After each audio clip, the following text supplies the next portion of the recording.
Hey guys, welcome back to my channel. Tayna here with another video. This is, as you can see from the title, a discussion about my mental health journey. It's taken me time to actually film this because it's such a sensitive topic and I'm just like apprehensive about opening up everything, but I feel like it's important because I know a lot of people struggle with mental health and are probably struggling with their mental health right now while all of this crazy situation is going on. So I thought it was important that I put my fear aside and just create this. So I asked everyone to ask me some questions, so I'm gonna go through the questions when I'm with my dad later because he's had his own journey with his mental health struggles. Half of this video is going to be just me talking about my journey and half of it will be me and him answering some questions. So let me get into my part.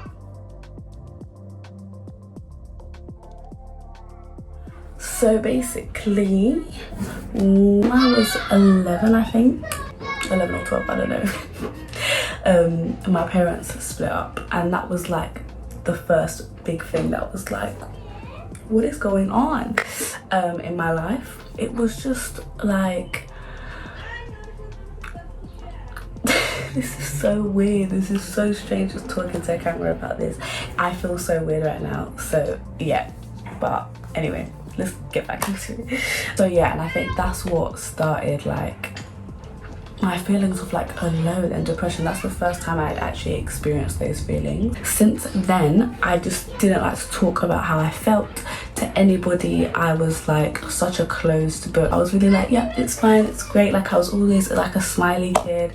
I feel like also because I'm an only child, like I dealt with it alone. Like it was just me, like, so I really just relied on myself. Like I didn't trust anyone to talk to them.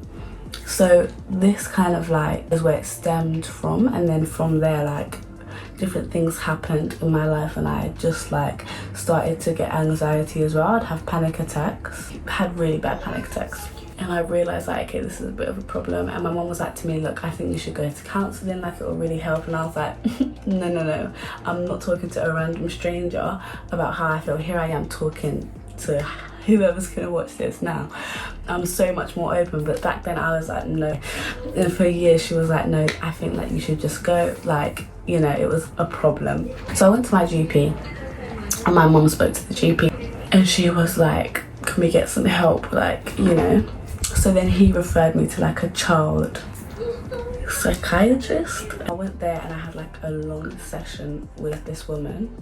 Just spoke about like my whole life and like unpacked a lot of things. She was like, yeah, you definitely have depression, you have a panic disorder and you have anxiety. And I was like, okay, like now I know, where do we go from here? Like I just opened up my whole life to what's gonna happen. So then I applied for counselling with my borough. This was when I was 16. I'm now 19 and I still haven't got an appointment from them because that's how long it takes to get seen. There's a lot of people that are struggling with mental health and not enough people to help with it. I hadn't heard anything and I was like, all right, whatever. So when I started college when I was 17, I found out that they did a counselling service, and at first I was like, nah, I'm not doing it. Still I was like, nah, it's all right. It took me a few months and I was like, you know what, I actually need it. Like this can't continue. So I finally was like, okay, I'm gonna do it. The first session blew my mind. Like I just remember like coming out and I was crying and it was just like a weird like experience. I don't think that there's anyone better that could have helped me through the time that I was in. She just turned my life around. Like I'm not even being dramatic.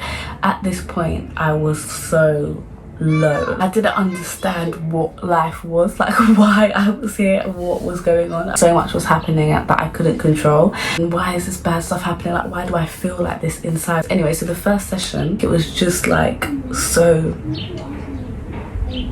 heavy. After that I was still like not in the best place. I wasn't fixed after one session basically. I wasn't like, yep, ready to live life.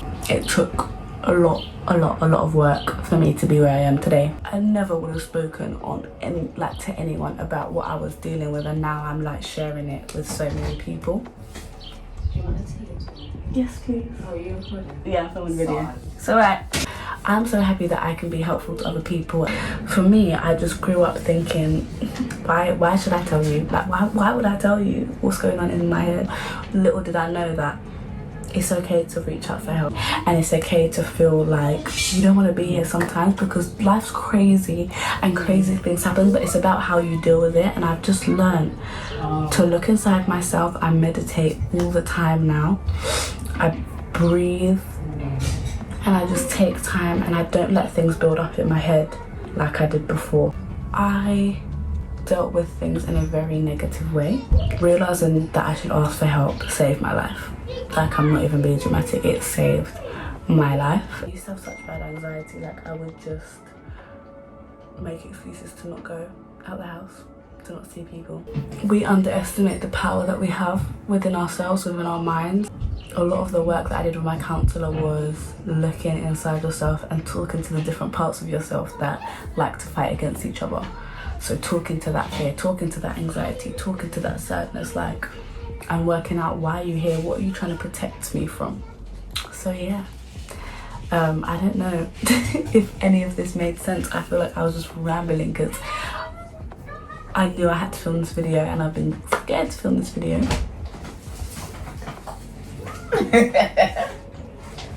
Hi, I'm the tea bearer. Yeah. The tea bearer. Hey, the tea bearer. Hey, the tea bearer. Thank you, Mum. Pleasure. I feel like I've just rushed through this. This is hard to talk about. I didn't think it'd be this hard to talk about. But yeah, we're gonna answer some questions now. So in the next clip, you'll see me and my dad together answering some questions. Hey guys. Hello. So I'm with my dad now, as I said I would be before. And so I filmed my part of the video. It was actually harder than I thought it was going to be. I thought I was going to be calm. And in the video, it's not like I get emotional, but I was so awkward. Like, I was just like, oh. Yeah, it was really weird. But I thought there's no point redoing it because I want it to be my authentic, you know, like reflection on my journey. I don't think you can talk about it so easily. Do you know what I mean? Yeah, and being honest and being real about how you feel. Real about how you feel. Real about how you feel. It often does come out weird and rambly, and that's what's actually quite hard about communicating sometimes about mental health. When you're actually going through it, you don't know all the phrases and all the terminology and all that kind of stuff. You don't know it because you're just living it. You're not trained. Exactly.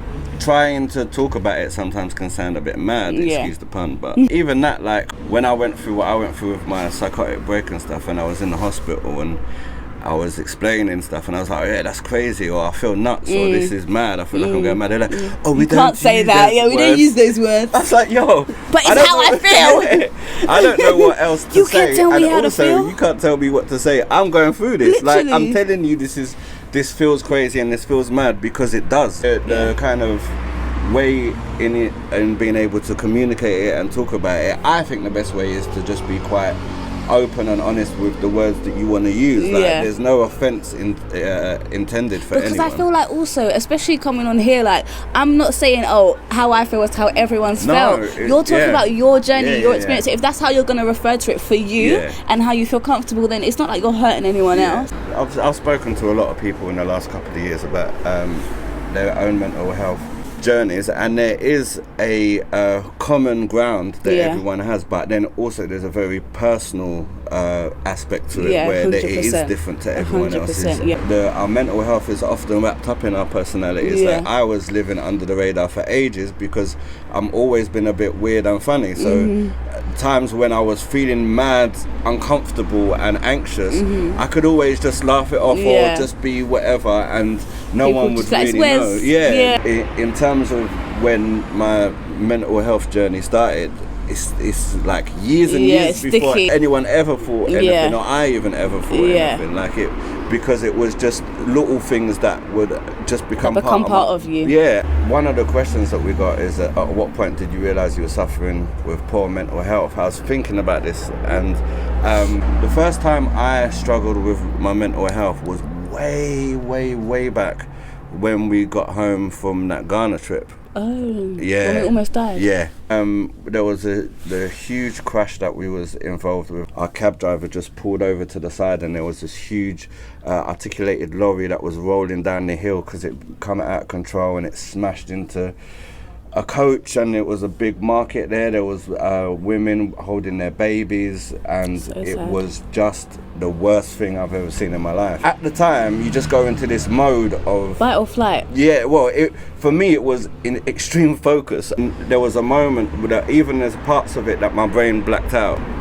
I looked, and as I look, the memory just goes black. Like whatever I saw, Yeah. my subconscious was Like, like, nope. See ya. Yeah. Also, guys, this is, you need to understand our family that just joke. Like, No. This is not. Humor Gets us through. It's the best medicine possible. Yeah, even before mental health issues, we would laugh our way through hard situations all the time. Oh, all the time. I remember, like, as a child growing up at funerals, it would just be jokes. Yeah. Because that's the way you get through it. At my dad's funeral, at the wake bit after, we were turning up. We were turning taking all shots the way because up. Obviously, that's what he would have wanted. we drove because we was in the middle of nowhere. There was huge chaos going on. Mm-hmm. And you was just a baby, so we was in no position to be able to help. Our driver just took us out of there. Yeah. Because he was like, you can't help here. Yeah. You can't help here. Like, especially as tourists, as foreigners. And our driver kept having to stop because he was vomiting. Like, he was in shock, so he was vomiting and all of this stuff. Like, it was a proper ordeal. Whoa. But I didn't realise how much it affected me until we got back to London and we got a cab from Tottenham Hale home. And then we was in the cab, and there was a big lorry in front of us, and I just felt anxiety that I've never felt before in my life. Yeah. I felt worse then than I did when we When were you're actually there, going through it. And then after then, I noticed that I didn't want to leave the house. And obviously I had PTSD, but I didn't know what that was or the fact that I had it. I just knew that if I had a choice, I'd stay in. Afterwards, you just forget about it and you carry on. Just gets brushed under the rug. Yeah, but then I know that I always had this underlying thing of if I can avoid going out, I would. And then it just became a bit of my personality, like I was talking about earlier. It just became a bit of, you don't really like going out no more. So the other half of that question is, and how hard was it to reach out for help? Yeah. Extremely difficult to reach out for help. It started with that crash, but I was able to kind of still function normally. And it wasn't as intensive. After my dad passed, and after me and your mum split, and then my nan, my granddad, and they died, and that was in the space of like 18 months. All of that happened, which sent me on a mad spiral. I knew I was spiraling anyway, but the drinking and the drugs didn't help at all. There'd be days where I would wake up and need to be in rehearsal, and need to be in a session and not be able to leave the house. And I would just make up an excuse. It seemed nuts for me. Like, I was thinking, come on, like, what's wrong with you? Get it together, man.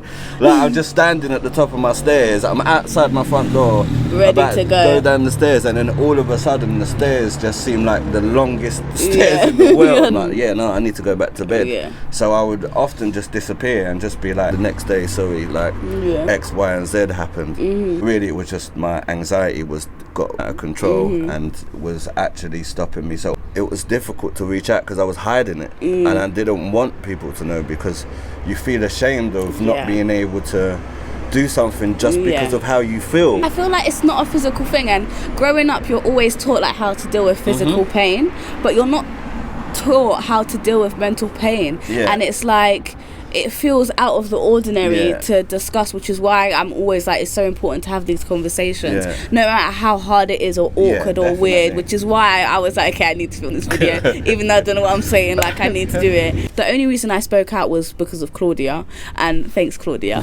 And she posted this thing on Instagram. I've explained like I'd been struggling with my mental health for time before this, and I just never spoke to anyone. Like, I was literally a closed book. And it was like Mental Health Awareness Week or something, and she did a post about how she has struggled with anxiety and depression and stuff. So I messaged her and I was like, look, this is so weird, but like, I'm struggling with this. Like, did you go to counselling? How did you deal with it? And then she told me like her whole story, and that's when we first became really close, because we kind of bonded over it, and it was like, oh my gosh, like someone else gets where I'm coming from. And after that I was like, okay, I should get counselling. Like, as much as I'm so scared and I'm like, I don't want to talk to no random person about my business, this is what I need. So yeah, after that, that's when I was like to college, okay, can you put me on like the waiting list? And how did it help once you reached out? Oh, it was amazing. Honestly, counselling literally saved my life. Like, it made me realise how important I am and like the parts of myself are, because you learn, like, I thought counselling was just like, you're just going to talk about your life, and you know, she'll say, oh, this is your trauma, that's it, move on. But it was like understanding not necessarily what you've been through, but how you deal with it, and like the parts of yourself that you need to look after, the parts of yourself that you need to heal. So it was really eye-opening for me. And as much as I still struggle, like, I think quarantine has been such a test, because you have so much free time, and when I'm out and I'm being creative and I'm at college, or I'm like, you don't have time to overthink or let your anxiety play on your mind. So I think I've definitely improved, but it's still a journey. Yeah, it is. And I think, like, I didn't reach out to anyone until I was going to hospital. I remember there was one time I spoke to two of my friends in the studio because I was drunk enough to talk about it, but I had cut my arm, like, I had 3 big cuts on my arm. And it was the only time that I've ever cut myself. When I was younger, I say younger, I was a grown-ass man. I'm just old now. I used to deal a lot with working with youth. We used to be foster carers, so we had training in stuff like self-harm and stuff. So what I found hard but helpful is, even when I was going through it, I was mad drunk, I was in my bedroom, I was depressed, I couldn't stop. Like, it was a numb feeling. I went in tears, I was just drunk and numb, and I just didn't know what else to do to feel something, because I just felt like I was alive but dead. Do you know what I mean? Literally, I cut my arm 3 times, and they were deep cuts. Like, the scars are gone now, but they lasted years, the scars. And I remember I was at the studio maybe 3-4 days later, and I was working on stuff, and then I was drinking while I was working, and then I was just drunk enough to talk about it, and I literally just didn't know what to do, and I just went, I need to show you something, and I just pulled up my arm, and they were like, fucking hell, Wes, what are you doing? Get it together, man. Reaction, not in a harsh way, but worry and concern, like, it's sort of, like, what are you doing? Like, don't do this, like, you're worth more than this. As hard as things get, talk to me at least. Like, that was the last time I had self-harm in that way. Like, substance abuse is self-harm too. Self-harm is so many different things than just like, and I think they teach it really weirdly, because as you're saying, like, my experience was like, you can't explain the feeling in your brain, so you have to feel it physically. Do you know what I mean? Like, definitely. You can't explain how. It's so hard to understand what's going on in your head and all the emotions, that you need to feel it physically for it to make sense. And I feel like that's what led me to, like, that place, was that I was just like, I'm feeling things that I should be in pain. I should be in physical pain. I should have physical scars for how I'm feeling inside, and I don't, and I didn't know how to deal with that, and that felt like the only, outlet at the time. And I haven't for, like, it's probably at least a year now, which is that's really good, amazing. And I'm really proud of myself, but, like, it's hard. Like, I think going through that is super, super difficult, and it's not spoken about enough because it's so taboo, I feel like. It feels shameful, like, you feel ashamed of it. You know what I mean? Like, the whole reason you're getting into that place in the first place is because you can't understand what's going on. There's a lot going on, and you're wanting to hurt yourself almost for feeling like this. Do you know what I mean? It's like, so it's like a self-punishment kind of thing. So being able to say that to someone is not easy. Like, especially someone that hasn't experienced it, that doesn't know. Yeah, but I think if I had reached out for counselling, it wouldn't have got to that place. Okay, I think this question's important as well. The stigma around being on medication. I only took medication when I got into hospital, and the medication that they gave me was really strong, because I hadn't slept for like 5 days. I had really mini naps, which I thought were really long sleeps. They were literally like 5 seconds. I kid you not. Like, I'm actually not even joking. I've slept. And we were like, you've just gone into the room. I remember this so vividly. You going into the room and it was literally 10 seconds and he came out and we were like, what did you do? And you were like, I had a nap. I was just like, nah, like, fuck medication, like, forget that shit. I don't want none of that. I knew other people that had issues and that were taking medication. My mum was taking medication and I thought that was good for her, but there was also downsides to the medication.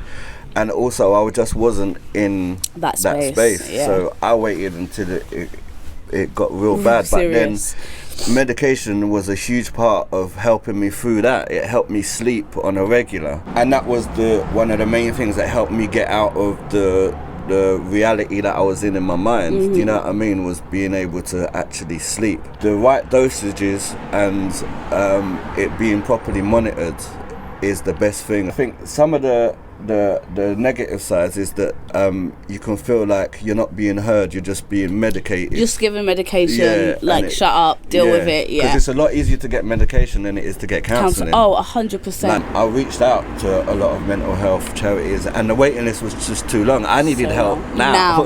I realised it was the medication that was making me forget what I was doing at hospital, losing time. When I got out, and they came and visited me, they was like, no, this is way too strong. And obviously because the doctors, when I first got there, it needed to be that strength. And what I realised when I was in there is that the underfunding thing is the real issue. Like, it's such a big issue. Yeah, because every day it was someone new. You're trying to obviously communicate with people when you're not in the right frame of mind to. There was like 2 days where the doctors were like, okay, yeah, you seem a lot better now. You're no longer in the crisis mode of it, so we'll start getting the paperwork. You can go home. But then the next day I talked to the doctor and there was no record of it. I couldn't remember the doctor's name because of the medication I was on. It is a good thing, medication, but it needs to go hand in hand with counselling and with talking about it. I definitely think that it helps you in certain situations and it helps you get to the point in order to heal yourself. But it's not a quick fix. Hey guys, it's Tayna here from the future. I'm currently editing the video and I realised that it's really long. So I'm doing 2 20-minute videos. So this is the end of part 1 and part 2 will be uploaded tomorrow. So yeah, check that out. Stay safe, have a good night, and I'll see you in tomorrow's video.